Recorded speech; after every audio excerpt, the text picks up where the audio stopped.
오늘도 이렇게 여러분 만나 뵙게 돼서 너무 반갑습니다. 목사님께서 이제 창신 본성저에서 말씀을 전하시면 또 가끔가다 제가 오게 되는데요. 목사님 말씀 계속해서 들으면 참 좋지만 가끔 제가 오는 것도 나쁘지 않겠죠? 네, 감사합니다. 예. 목사님께서 또 이렇게 저를 세워주셨는데요. 또 저도 여러분을 이렇게 이런 기회에 만나 뵙게 돼서 너무 좋아요. 저는 개인적으로 이 우면성전의 이 성전이 너무 아름답습니다.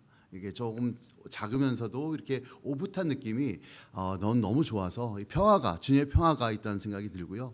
오늘 말씀을 통해서도 여러분에게 그런 주님의 평화가 있기를 소망합니다.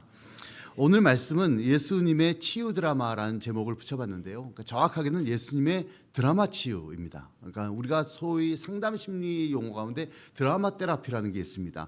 어떻게 보면 이제 여러분들이 요즘 많은 사람들이 심리적으로 문제가 있고 또 여러 가지 어떤 마음이 상한 분이 많다 보니까 여러 가지 어떤 정신적인 문제에 시달리는 분들이 많이 계세요. 주변에도 한 분쯤은 계시죠. 예, 저도 이번 방학 때 제가 지도했던 한 학생이 굉장히 어려워서 2달 동안 정신병원에 입원해서 어제 퇴원을 했습니다. 그래서 내일 제가 만나기로 했는데 어제 전화를 하면서 너무 애가 밝아진 거예요. 목소리가 밝아져서 제 마음이 너무 기뻤고 굉장히 힘들게 한 학기를 지내면서 많은 부분에서 얘가 맞는데 얘가 아닌 거예요. 계속해서 왔다 갔다 하는 어떤 그런 모습들을 보면서 제가 이렇게 어떤 우리 마음에 심리에 문제가 생기는 것은 무엇일까라는 생각을 해봤습니다. 근데 예약을 잡는 데만 2달이 걸렸대요. 2달. 그러니까 그만큼 이제 줄이 많이 서 있는 거예요. 그래서 여러분들도 보면은 나는 그런 문제는 없겠지라고 생각할지 모르지만 우리 모두가 그럴 수 있습니다. 여러분 그렇게 생각하십니까? 또 주변에 그런 사람들도 많이 있을 수 있고 이상하게 볼 게 아니라 우리가 몸이 아프면 우리가 병원에 가는 것처럼 정신적인 문제가 있으면 우리가 병원에 가는 것 또 상담을 받는 것은 아주 당연하다고 생각합니다. 또 예자나 지금이나 종교는 굉장히 이 마음을 다스리는데 큰 힘이 있습니다. 믿으시죠? 그래서 적어도 우리가 교회를 다니면서 예수님을 믿고 또 영적 훈련을 받는 사람들은 하나님께서 그 마음에 평강을 주시고 마음의 건강함을 허락해 주신다고 믿습니다. 심지어 육신도 건강해져요. 신앙이라는 걸 통해서. 그래서 평강의 하나님이 너희와 함께 하시고 너희 온 영과 혼과 몸이 주오실 그날까지 건강하기를 원한다 말씀하셨잖아요. 여러분도 그런 영혼육의 건강함이 있기를 축원드립니다. 오늘은 특별히 예수님께서 그 당시에는 드라마 치유 이런 건 없었겠지만 일종의 드라마 테라피를 베드로를 향해서 하고 계시는 모습을 볼 수 있습니다. 그래서 이 장면이 어떤지를 좀 상세하게 들여다보면서 굉장히 저는 이 장면이 굉장히 성경 안에서 이상하고 또 재미있고요. 또 오늘날에도 시사하는 바가 많다고 생각해요. 여러분 모두가 다 자존감이란 말을 많이 들어보셨을 겁니다. 자존감, 자기를 존귀하게 여기는 마음이죠. 자신과 타인에 대한 긍정적 가치를 부여하는 것입니다. 여러분들은 자기를 보면서 본인을 긍정적으로 평가하십니까? 조금 자기를 볼 때마다 부정적인 생각이 드십니까? 긍정적이세요? 예, 그렇게 믿습니다. 예, 근거 없는 자신감이라고 얘기를 하죠. 예, 그렇죠. 어떻게 보면 우리 모두가 예수 믿고 나서 변한 것이 있다면 예수님을 믿는 믿음을 통해서 우리 안에 긍정적인 어떤 가치가 높아지는 것 같아요. 왜냐하면 우리가 나를 통해서 나를 보면요, 사실 내가 별로 좋은 것도 없고 남과 비교하게 되고 나의 못난 것, 내가 어떻게 보면 욕구를 실현하지 못하는 좌절감이 들지만 예수님의 시선으로 바라보기 시작하면서 내가 다르게 보이게 되거든요. 사실 베드로 같은 경우에는 예수님께를 만나서 굉장히 많은 부분에서 변화가 있었습니다.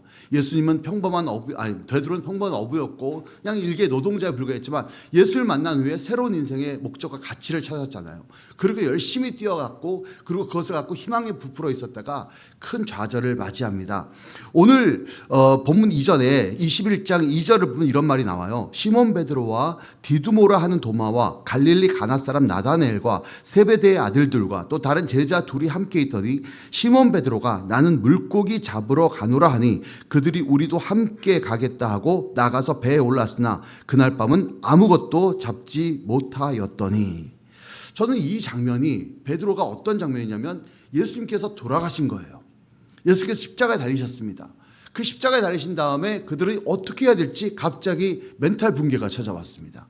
여러분 알다시피 바로 일주일 전에 어떤 일이 있었죠? 이 사건의 바로 일주일 전에는 예수님이 예루살렘 성에 입성하셨어요. 그때 온 사람들이 호산나 호산나 하면서 예수님을 환영했고 예수님을 뒤따라가던 자기들도 같이 그 환호를 받고 그때 사람들이 아마 베드로한테도 옆에서 막 만지면서 막 칭찬해 주지 않겠습니까? 예수님이 제자라서 다르다, 예수님 제자라서 멋있다, 이런 어떤 칭찬도 같이 나눠받으면서 희망에 부풀어서 불과 일주일 전에 인생의 최고의 순간을 경험했어요. 여러분들 가운데도 아마 그런 경험이 있을 겁니다. 내 인생에 잊지 못할 최고의 순간들 있잖아요. 그 순간 아마 환호를 받는 순간 아닐까? 누군가의 칭찬을 받고 누군가의 박수를 받고 누군가에게 어떻게 보면은 사람들이 내 이름을 불러주고 이런 때가 우리 모두가 사실 기도할 때는 내 이름은 가려주시고 주님만 높여달라고 말하지만 사실 우리 모든 마음속에는 내 자신이 드러났을 때, 내 자신이 무대에 섰을 때, 내 자신이 좀 뭔가 갈채를 받을 때 마음속에 가장 큰 기쁨이 찾아옵니다. 그렇죠? 안 그런가요? 예. 갈구가 마치 고프신 김재철 장로님께서 내라고 하셨는데 집에서 많이 좀 이렇게 세워주시기를 부탁드리겠습니다. 자, 왜 그러냐면 사실 우리 마음속에는 사랑받고 싶은 욕망이 있거든요. 남에게 정말 칭찬받는 것. 여러분 왜 열심히 일하시죠? 사실 어떻게 보면 인정받고 싶어서. 사실 어떻게 보면 내가 왜 열심히 공부하죠? 사실은 인정받고 싶어서. 내가 왜 착한 일을 하죠? 사실은 인정받고 싶은 욕구가 우리 모두에 있거든요. 그 인정을 받았을 때 사실 그 안에 사람들은 굉장히 큰 희망을 느끼고 그 마음속에 큰 기대가 있기 마련입니다.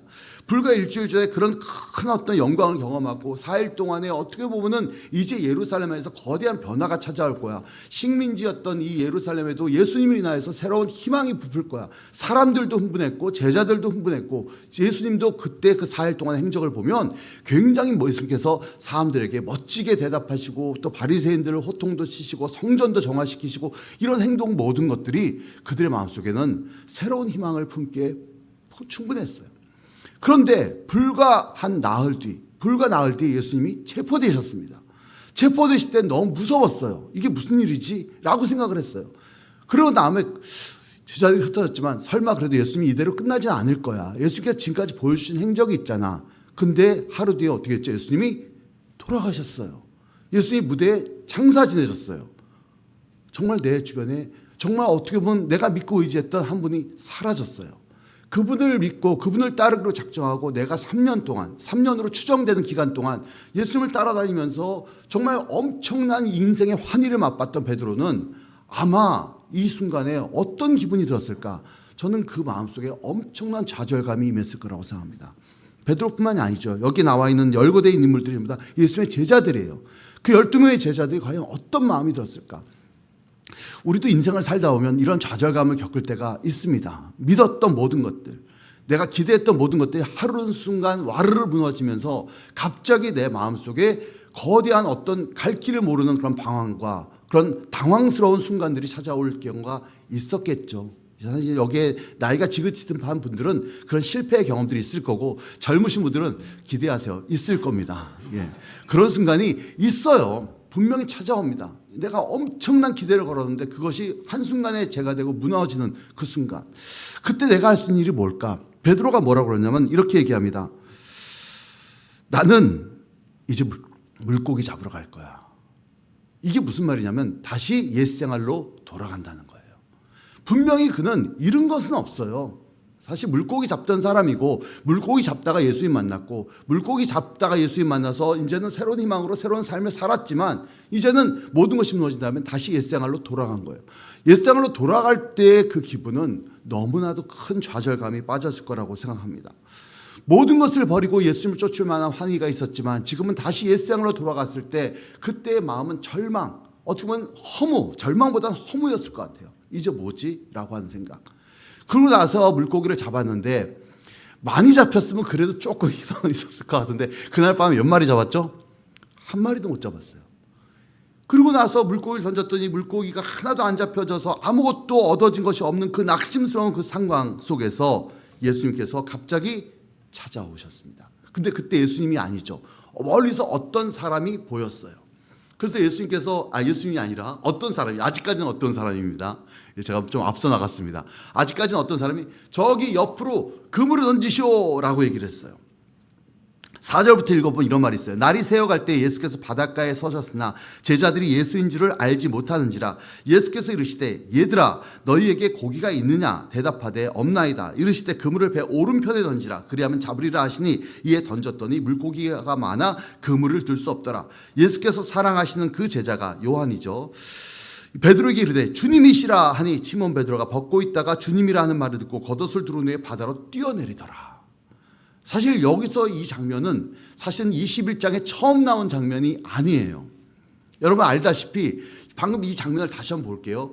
밤새도록 고기를 잡았는데 아무것도 못 얻었어요. 잡은 게 없어요. 허무에 빠졌습니다. 그때 멀리서 한 사람이 저 오른편에 그물을 던지시오. 그랬더니 그물을 던졌어요. 그때 몇 마리 잡혔죠?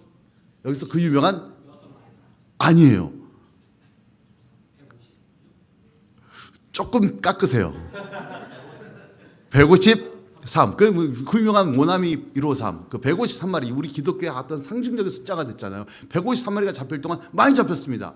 근데 이 작편이 153마리를 잡았던 것보다 중요한 게 어디서 본 듯한 장면이라는 거예요. 언제 봤죠 이게? 바로 누가복음 5장에 나오죠. 누가복음 5장에 베드로가 예수님을 처음 만났던 그 순간이에요. 처음 만났던 바로 그 순간. 처음 만날 때 어떤 장면이었냐면 베드로가 밤새도록 고기를 잡았는데 아무것도 못 잡았어요. 그때 갑자기 베드로가 예수님께서 뭐라고 하냐, 깊은 데로 가서 그물을 던져라 해서 던졌더니 두 사람이 끌어올려도 못 올 만큼 고기가 많이 잡혔던 그 순간, 그 순간의 장면을 지금 예수님이 뭐 하는 거죠? 재현하고 있어요. 일종의 드라마 치유라는 거예요. 이 드라마 치유가 의미하는 게 뭘까? 예수님이 다시 살아나셨다는 기쁨의 순간도 있지만 그 살아나신 예수님께서 너와 나와의 첫 만남, 너와 나와의 첫 순간, 네가 인생에서 새로운 희망과 목적을 찾았던 그 첫 순간을 상기시켜 주시는 것이죠.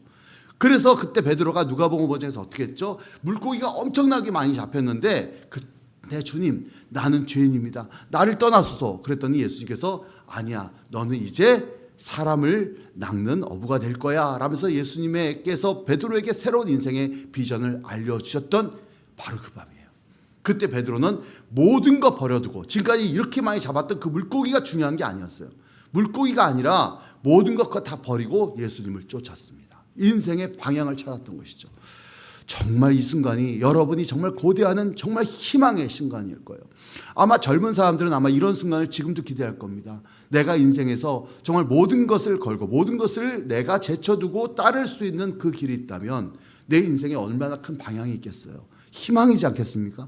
그때부터 내가 하는 일, 내가 만나는 모든 사람, 내가 만나는 모든 순간순간이 다르게 보이지 않겠습니까? 바로 그 희망의 순간을 예수님께서 재현하시는 것이죠. 저는 이 재현, 바로 그 재현이라는 것이 치유의 첫 작업이라는 것입니다. 바로 기억이죠, 기억. 저는 우리 주님께서는 우리 모두에게 우리가 인생에서 좌절할 때마다 어떤 것을 하시냐면 계속해서 우리를 기억하게 하십니다. 저는 아까도 우리가 에베네셀의 하나님을 찬송했잖아요. 에베네셀의 하나님이 뭘까요? 지금까지 나를 인도하셨던 하나님이에요. 지금까지 나를 인도하셨던 하나님. 우리가 하나님을 오늘 지금 찾을 때 때로는 하나님이 보이지 않을 때가 있어요. 아무리 봐도 하나님이 안 보이는 것 같아 당황스러울 순간이 있지만 그럴 때마다 우리가 하나님을 떠나지 못하는 이유가 있습니다. 그게 뭘까요? 바로 지금까지 인도하셨던 하나님을 알기 때문이에요. 저는 하나님을 어떻게 찾을까? 지금 당장이 아니라 과거부터 오늘까지 인도하셨던 그 에베네셀의 과정을 보면 하나님이 그 순간 그 순간마다 있었음을 느낄 수가 있어요. 그것을 믿기 때문에 지금도 나와 하실 것이라는 임마누엘도 믿고 내 앞으로의 미래도 함께 하실 거라는 여호와 이레도 믿는 것이죠. 그래서 여러분이 어떻게 보면 우리 신앙 속에서 현실 속에서 조금은 좌절감이 있고 조금은 허무감이 들 때가 있고 조금은 의심이 들어도 지금까지 나를 인도하셨던 그 하나님의 은총을 기억하셔야 합니다. 그 기억하는 것이 바로 히브리 믿음의 가장 중요한 요소예요. 보통 우리가 여호와를 알라라는 말을 하잖아요. 그래서 호세아서에서 여호와를 알라, 힘써 여호와를 알라 그러잖아요. 여호와를 알라라는 말의 가장 중요한 의미를 많은 사람들은 오늘날은 좀 헬라적으로 이해를 해요. 그리스 철학적인 의미는 인식론적이라고 얘기합니다. 뭔가를 안다는 것은 내가 머릿속에서 언더스탠드를 한다는 거예요. 여러분들 뭔가 안다는 것은 내가 이해했어. 그 무슨 뜻인지 알았어. 라고 하는 그 이해라는 요소가 헬라적 사고, 오늘날 서구 근대 교육과 계몽주의 어떤 교육을 받은 우리 모두는 안다는 걸 그렇게 이해를 합니다. 안다는 것은 바로 내가 어떻게 보면 무엇을 머릿속에서 논리적인 추론을 통해서 이해했어 라는 거지만 히브리 사람들은 안다는 의미가 그것이 아니에요. 너희가 여호와를 안다는 것은 여호와를 기억하라는 거예요. 여호와를 기억하라. 그래서 이 백성이 여호와를 알지 못해 망한다라는 말이 있다면 여호와를 인식론적으로 몰라서 망한다가 아니라 여호와를 망각해서 망했다라는 거예요. 하나님을 망각했다는 의미입니다. 그래서 헬라 사람들 같은 사람은 기도할 때 어떻게 하냐? 사랑의 하나님 감사합니다. 전능하신 하나님 감사합니다. 하나님의 속성을 우리가 수식어로 붙여서 기도하죠.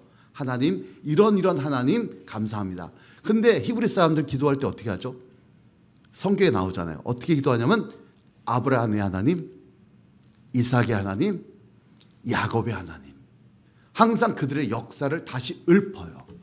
그리고 히브리 사람들의 어떤 구약 성서를 보면 항상 자기들이 지금까지 하나님께서 나에게 하셨던 역사들, 말과 적군을 죽이셨네, 홍해를 가르셨네, 구름 기둥과 불 기둥으로 인도하셨네, 그들의 민족과 함께 하셨던 여호와의 역사를 다시 한번 재현하고 기억하는 거예요.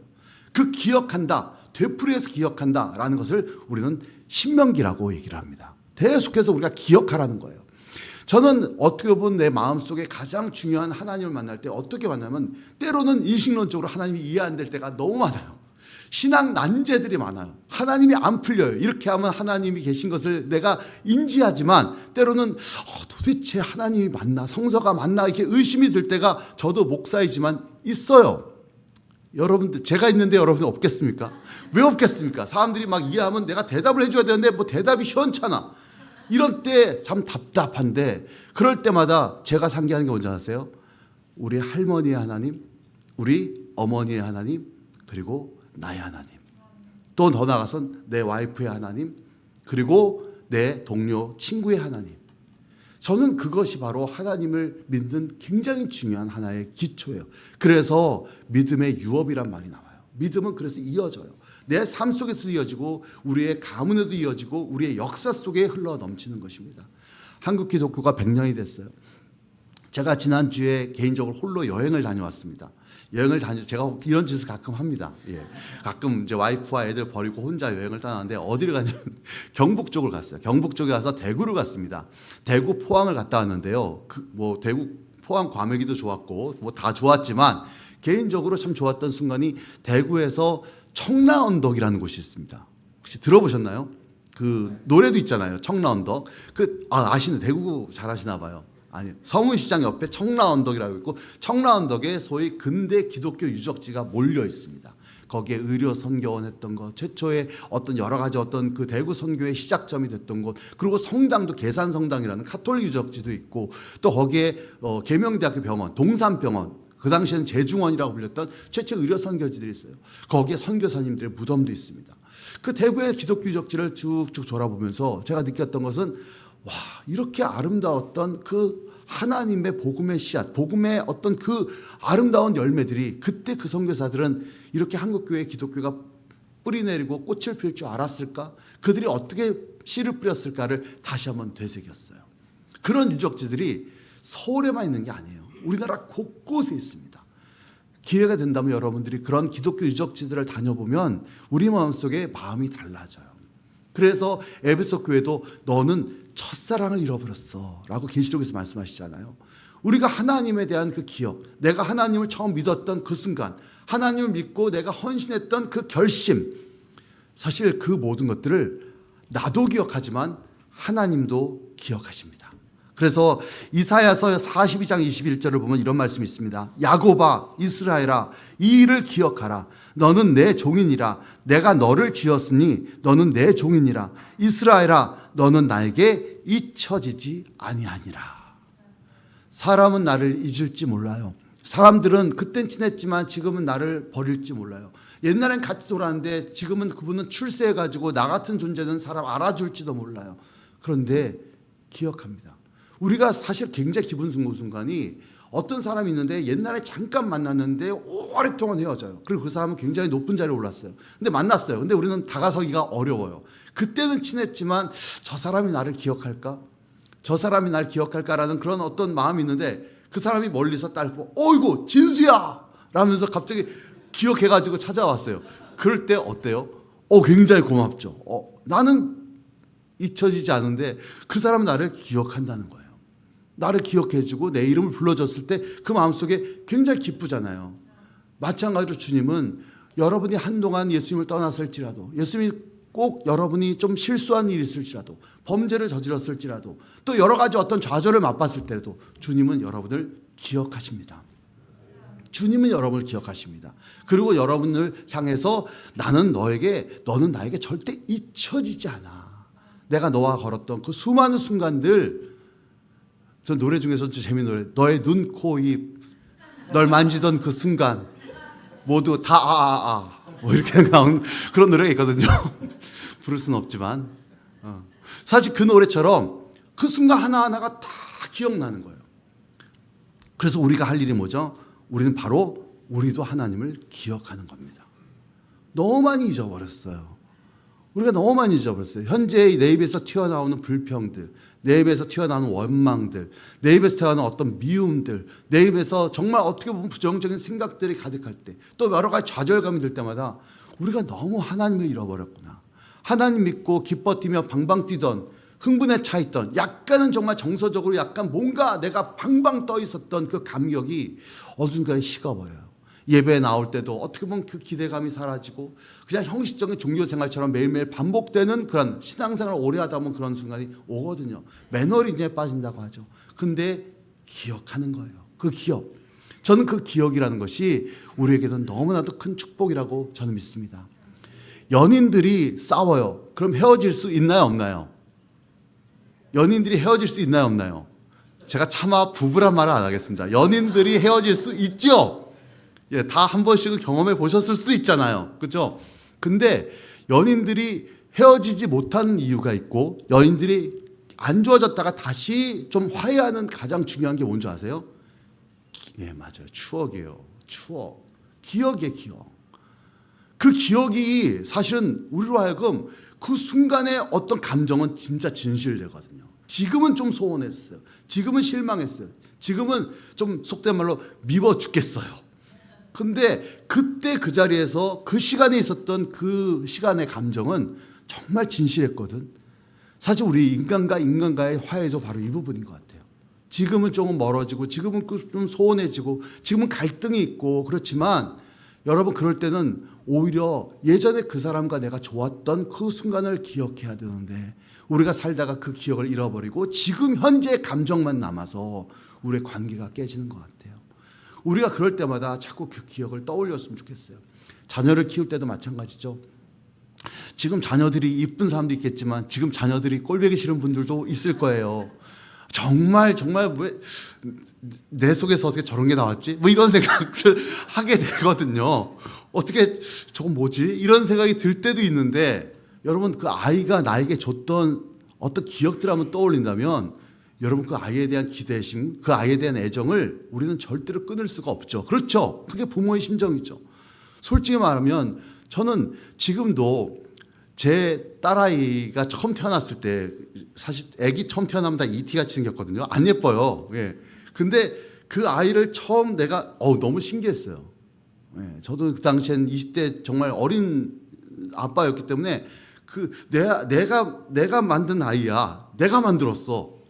죄송합니다. 하나님 만드셨지만 내가 내 아이를 이렇게 안는 그 순간이요. 아우씨, 이거 뭐지? 그 순간부터 제가 퇴근하고 집에 뛰어가게 만들더라고요. 집에 뛰어가더라고요. 왜 그러냐면 그 아이가 보고 싶어서. 그 아이를 이렇게 안으면 정말 이게 천국이 따로 없구나. 그 아이가 나한테 빵꾸 웃어주고 야 아빠! 얘 아빠라고 그랬어 방금. 뭐 이러면서 내가 오버 해석했던 그 순간 지금은 그런 순간이 하나도 없는데 그럼에도 불구하고 그때 기억이 점점 새로워져요. 예, 저는 그게 바로 위대한 기억의 힘인 것 같아요. 저는 우리 주님께서 이 베드로에게 그 기억을 떠올려 주십니다. 베드로가 또 배신하고 예수님을 부인했지만 예수님께서 먼저 베드로에게 알려주신 것은 내가 너와의 그 첫 만남, 첫 기억, 그 첫 순간, 첫 감정, 그때의 흥분 모든 거 버려두고 이게 더 귀하니까. 여러분 돈을 버리고 간 거거든요.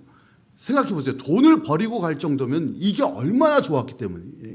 단순히 물고기라고 생각하지 마세요. 여러분 엄청난 돈이 쌓여 있는데 이게 지금 눈에 안 들어오고 예수님을 쫓았다는 것은 그 안에 어마어마한 환희의 기쁨이 있었던 거잖아요. 그 순간을 떠올려 주는 거예요. 드라마예요.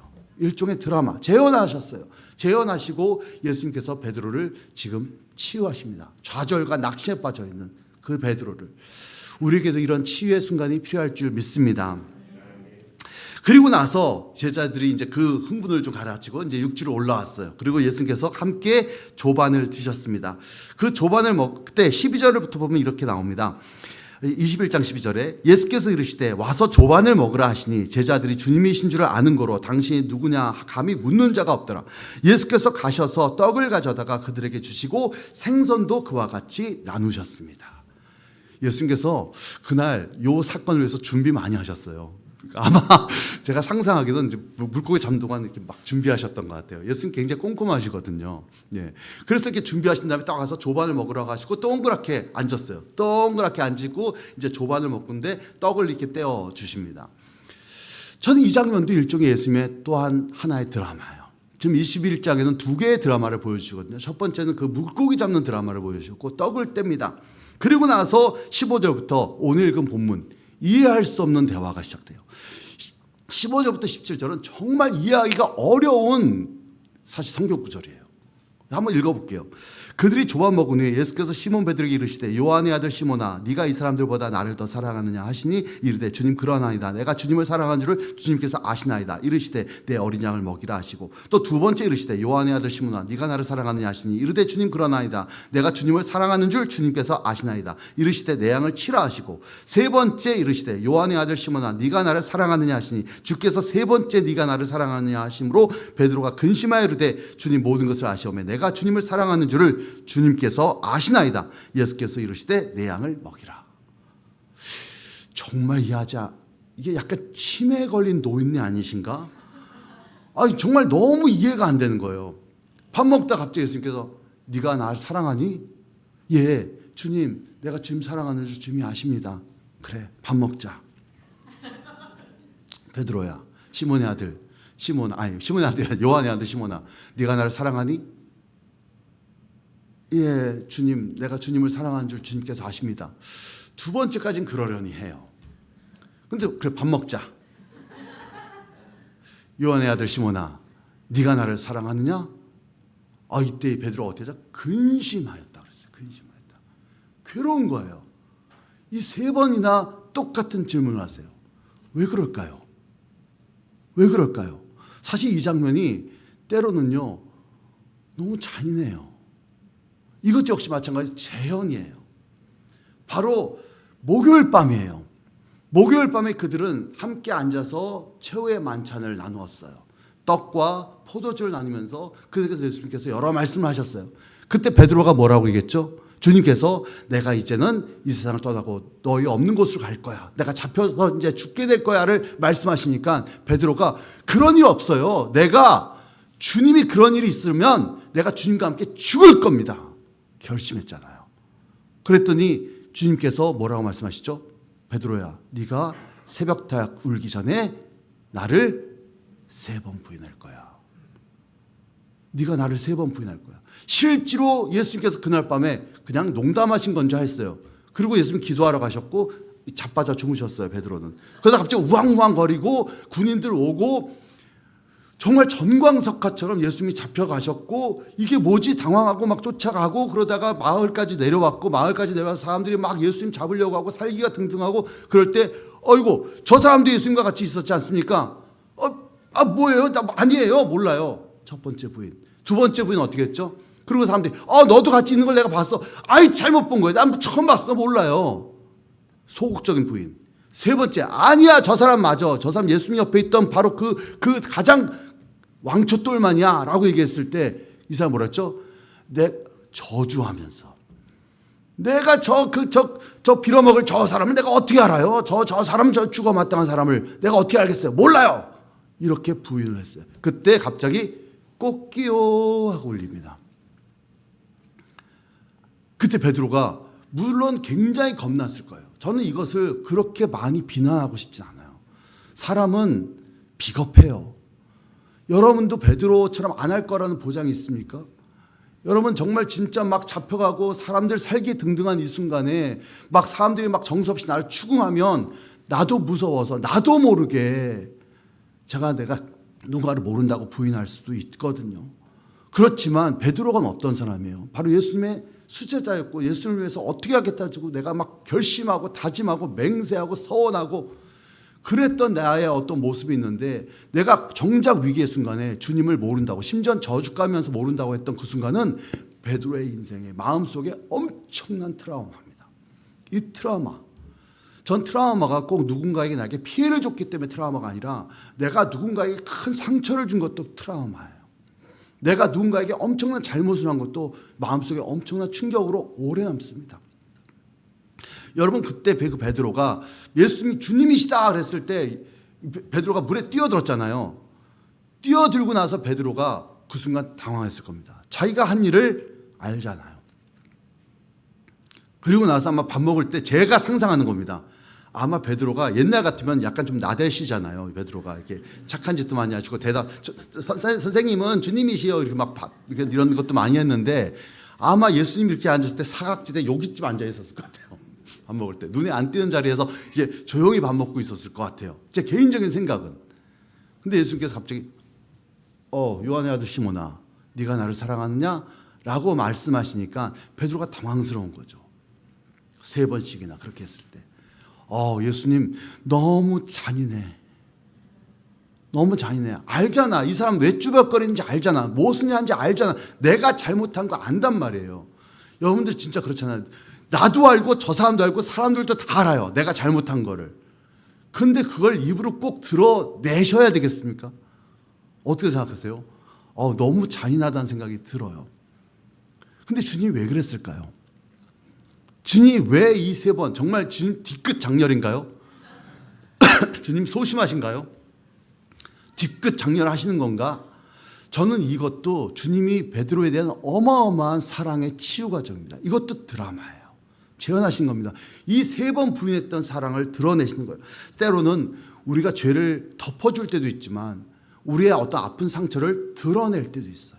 보통 상담과 치유할 때 보면 우리 기억의 저편, 이제는 기억도 잘 못하는 내 안의 상처들을 어떻게 하죠? 끄집어내서 드러내는 거예요. 그걸 자꾸 이렇게 유추해서 어렸을 때 그 상처들을 끄집어낼 때가 있어요. 왜냐하면 그때 그 사건이 그렇게 끝난 것 같지만 우리의 무의식에 그게 저장되고 남아서 우리가 어떤 위기가 생기면 자꾸 그때 모습이 튀어나와서 나의 현실을 지배하는 거예요. 심지어 이게 위험한 것은 내가 그것을 인식조차 못하고 있어요. 그러면 그것이 정말 나의 이상 행동을 좌지우지하는 게 정말 어떻게 보면 큰 영향을 주기 때문에 상담 치유하는 과정에서는 그것을 많이 드러냅니다.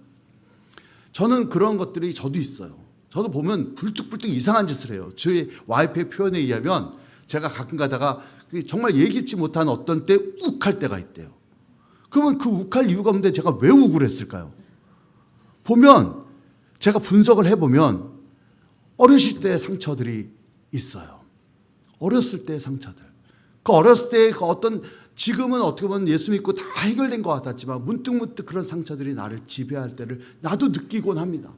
그래서 제가 지금은 제 마음속에 사실 아버지로부터 온 거예요. 우리 한국 남자들은 아버지로부터 상처 많거든요.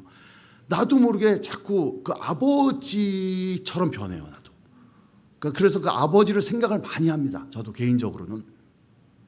그런 순간에 예수님께서 이것을 드러낸 이유는 바로 이거예요.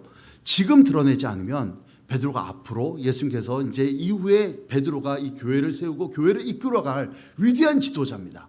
평범한 사람이 아니에요. 예수님 베드로에 대한 기대가 너무 크세요. 근데 이걸 해결하지 않으면 베드로가 나중에 분명히 공격받을 겁니다. 뭔가 리더자가 되어서 사람들 앞에 세울 거고 설교도 할 거고 사람들이 그때 한 사람씩 툭툭 튀어나올 겁니다. 저 사람 예수님 3번이나 부인했던 사람 아니야? 예수님을 저주까지 했었어. 그 순간 이렇게 비난이 사람들로부터 튀어나오면 베드로가 어떻게 될까요? 그렇게 하도 죄책감이 있는, 내가 사랑한 사람을 배신한 충격은 어마어마한 거거든요. 내가 모르는 사람을 등쳐먹었을 때도 모르는 사람을 피해를 줬을 때도 내가 상처를 받는데 내가 제일 사랑하고 존경하는 사람을 배신했던 이 트라우마가 과연 쉽게 지워지겠습니까? 내가 그리고 뻔뻔하게 그 사람을 위해서 일한다고 하고 그 사람을 증거한다고 했을 때 그때 그런 공격을 받으면 내가 당해낼 수 있을까요? 무너질 수밖에 없어요. 예수님이 그 순간에 어찌 보면 베드로에게 있을 가장 큰 상처, 그리고 앞으로의 사역에서 반드시 치유되어야 될 내면 속에 그 트라우마를 끄집어내셔서 지금 치유하시는 겁니다. 지금은 조금 잔인해 보이고 지금 차마 드러내고 싶지 않죠. 그냥 오늘 아침은 좀 모른 척 해주세요 주님 이라고 얘기하고 싶지만 주님은 정말 끝까지 3번이나 물어보시면서 그것을 끄집어내십니다. 그리고 치유하세요. 뭐라고 그러죠? 19절을 보면 이런 말이 있어요. 18절 19절을 제가 읽어드릴게요. 내가 진정으로 네게 말한다. 네가 젊어서는 스스로 띠를 띠고 네가 가고 싶은 곳을 다녔으나 네가 늙어서는 남들이 내 팔을 벌릴 것이고 너를 묶어서 내가 바라지 않는 곳으로 너를 끌고 갈 것이다. 지금 3번역으로 제가 읽습니다. 조금 더 쉽게 이해하시려고요. 예수께서 이렇게 말씀하신 것은 베드로가 어떤 죽음으로 하나님께 영광을 돌릴 것인가를 암시하신 것이다. 예수께서 이 말씀을 하시고 나서 베드로에게 나를 따르라 하고 말씀하셨다. 지금 베드로가 뭐라고 말씀하셨냐면 예수님이 뭐라고 말씀하셨냐면 그 3번째 예수님이 내가 주님을 사랑하는 줄 주님 아십니다. 차마 자신 있게 맹세 못하는 거예요. 이전에 예수님 목요일 날 어디죠? 내가 주님을 위해서 어디든 가서 주님을 죽을 겁니다. 그만큼 난 사랑합니다. 우리가 우리의 결심과 의지를 믿습니까? 우리의 결심과 의지, 우리의 맹세 우리 못 믿어요. 그때 마음이 아무리 우리가 진실하다고 해도 어떤 순간에 오면 우리는 무너질 수 있어요. 이제 베드로는 그 자신감을 상실했어요. 그러니까 나 자신의 어떤 자신감을 상실하고 내가 주님을 사랑해요. 맞아요. 근데 내가 이 말을 참아할 수 없으니 주님 아시죠? 라고 소극적으로 대답했을 때 주님은 내 양을 치라, 내 양을 먹이라 이렇게 말씀하시고 그리고 18절에 네가 젊어서 나를 위해서 복음을 증거할 거고 네가 늙어서는 오히려 나를 증거하다 나를 위해 네가 죽게 될 거야. 넌 죽을 때까지 이후에는 나를 배신하지 않을 거야. 오히려 넌 나를 위해 죽을 거야. 이게 저주가 아니죠. 어떻게 보면 예수님이 베드로에게 주는 완벽한 축복이에요.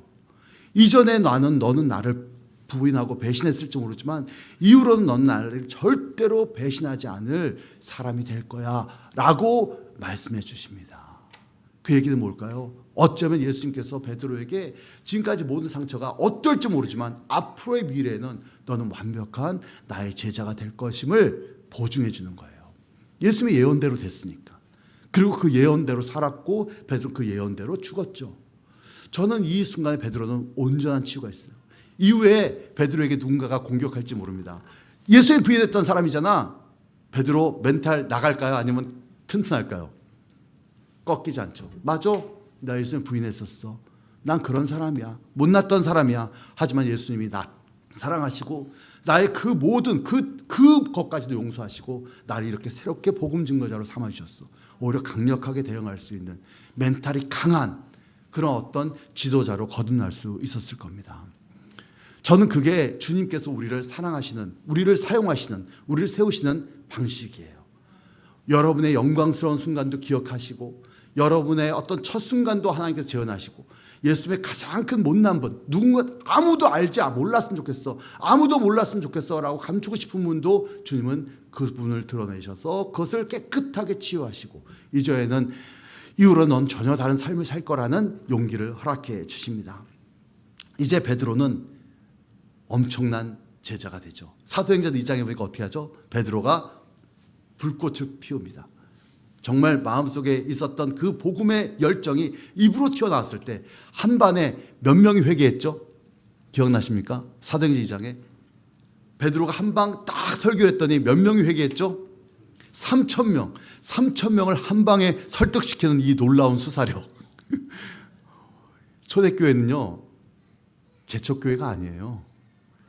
창립교회는 120명에 부흥회 한번 하고 3,000명 된 교회입니다. 여러분 어마어마한 그 능력이, 그래서 사내들인에서 베드로 잡혔을 때 그때 그 쫄보였던 베드로가 사내들인에 딱 예수님처럼 잡혔는데 어떻게 했죠? 당당하게 예수님을 변증하고 자신을 변증했을 때 이 사람들은 그냥 평범한 어부가 아니냐, 거기 있던 사람들이, 지식인들이 깜짝 놀랄 정도로 베드로는 변했어요.